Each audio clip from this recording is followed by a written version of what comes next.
ఎప్పుడేమైతుందో ఎవ్వలం చెప్పలేం. ఇప్పటిదాకా మనతో మాట్లాడి మంచిగా ఉన్న మనిషి జర అయినాక ఉంటాడా అనే కాడికి వస్తుంది. మరి కొందరు అనుకుంటున్నట్టు కరోనా సూదుల ఎఫెక్టా లేకుంటే తినే మందుల తిండి వలన, అది కాకుండా పేయికి కాయ కష్టం లేకపోవడంతోనా ఏదనేది తెలుస్తలేదు. కానీ బడిపోర కాళ్ళ కాడ నుంచి గుండెపోటు అనుకుంటా అడ్డం పడుతుర్రు. ఇట్లా ఈ నడుమ ఇంట్లోకెళ్ళి బయటకెళ్ళిన మనిషి మళ్ళీ ఇంటి గడప దొక్కిందాక నమ్మకం ఉంటలేదు. సినిమా చూసుకుంటా, డ్యాన్సులు వేసుకుంటా, ఇంకా చాలా తీర్ల ఈ మాయదారి హార్ట్ అటాక్ వల్ల జీవిడుస్తుర్రు.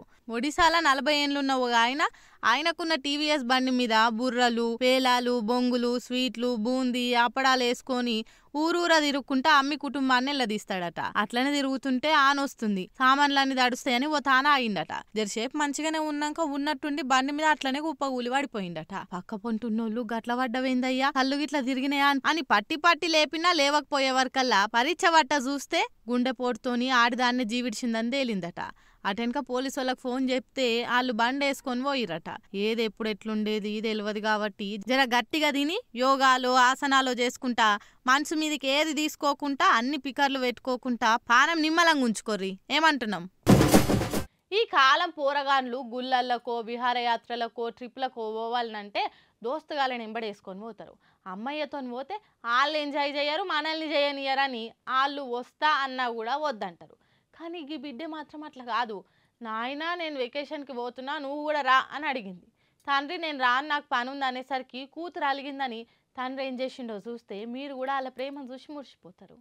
ఆడ వెనకల బ్యాగ్ చదురుకుంటగా అనిపిస్తున్నామే ఈయన బిడ్డే. అయితే ఈ బుజ్జోల కాలేజీలో పిక్నిక్ దొలకపోయిరట. ఇక బిడ్డుండి నాయన నువ్వు కూడా రా, ఇద్దరం కలిసి పోదామంటే బిడ్డ నేను రాలేను, నాకు చాలా పనులున్నాయి, ఆఫీస్లో సెలవు ఇయ్యరు, నువ్వు నిమ్మలంగా పోయిరా అని చెప్పిండట. ఇక ఏమనలేక అర్థం చేసుకొని పొద్దుగల గాలి మోటార్ ఎక్కుతందుకు పోయింది. కానీ వెనక పొంటే వాళ్ళ నాయన బిడ్డను ఖుషి చేద్దామని వాళ్ళ బిడ్డ బుక్ చేసుకున్న పక్క సీట్లనే ఈయన కూడా టికెట్ కొని కూర్చుండు. బిడ్డ వస్తుందని తెలిసి ఫోన్లో సెల్ఫీ వీడియో ఆన్ చేసి గిట్లా పెట్టిండు. వెనక పొంటి బిడ్డ రానే వచ్చి పక్కన కూర్చుంది.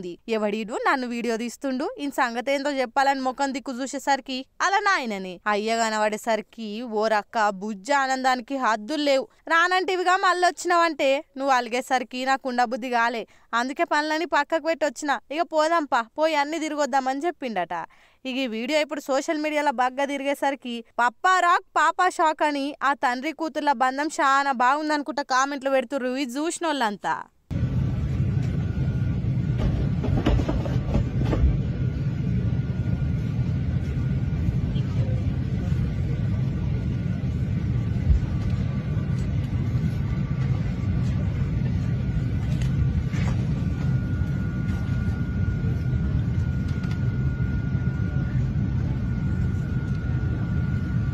I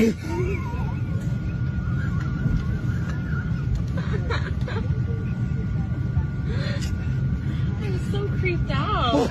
That was so weird. Hi, honey. Thanks, sir.